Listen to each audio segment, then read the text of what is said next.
Hello everyone, আসসালামু আলাইকুম। আমি নুসরাত ইসলাম মিম আপনাদের মাঝে নিয়ে আসছি একটি নতুন ভিডিও। আর সেটা হচ্ছে একটি পিঠার ভিডিও।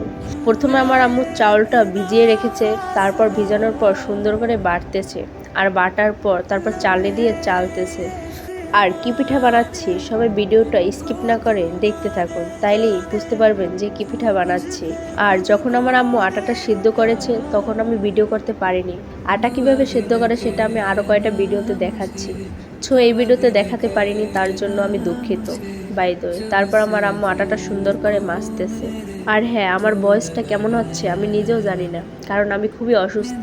আমার গলা ব্যথা, জ্বর, ঠান্ডা, তো তার জন্য ভয়েসটা একটু দিতে কষ্ট হচ্ছে। আপনারা সবাই দোয়া করবেন যেন আমি তাড়াতাড়ি সুস্থ হয়ে যাই। আশা করি ভিডিও দেখে বুঝতে পারছেন যে আমার আম্মু কী পিঠা বানাতে যাচ্ছে। দেন আমার আম্মু আটাগুলো সুন্দর করে মাজার পর তারপর এরকম সোজা সাপের মতো বানাচ্ছে। এই যে অলমোস্ট প্রায় কমপ্লিট। আর আমার তো ধরতে খুবই ভালো লাগছে, আর দেখতে সাপের মতো মনে হচ্ছে। আমার মামাতো বোন এটাকে বলতো সাপ পিঠা, কারণ এই যে এটা দেখতে সাপের মতো, তাই ও সাপ পিঠা বলতো। তারপর আমার আম্মু এগুলোকে ছোট ছোট করে কাটতেছে, আর আমি তো চেয়ে দেখছিলাম যে কি রকমের কাটতেছে।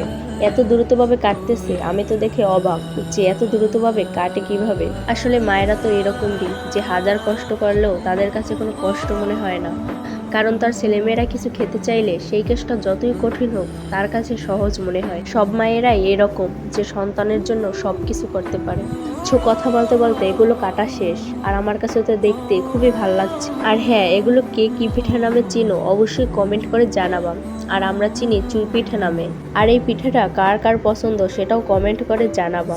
দেন এখন এই পিঠাটা সুন্দর করে রান্না করতে হবে। তার জন্য আমার আম্মু নিয়েছে হাফ কেজি পরিমাণ লিকুইড দুধ। প্রথমে দুধটা গরম করে নিচ্ছে। আমার আম্মু রান্না করতেছিল, তারপর আমার দেবরে বলল যে আমি রান্না করি, আপনি যান। আর হ্যাঁ, ও রান্না করতে খুবই পারফেক্ট। কিছুদিন আগেও আমাকে নুডলস রান্না করে খাইয়েছে, ভীষণ মজা হয়েছিল নুডলসটা। ওকে আমি না জানিয়ে ভিডিও করছিলাম, তারপর ও ক্যামেরা দেখে শরম পেয়েছে। এদিকে রান্না করা শুরু করে দিয়েছে।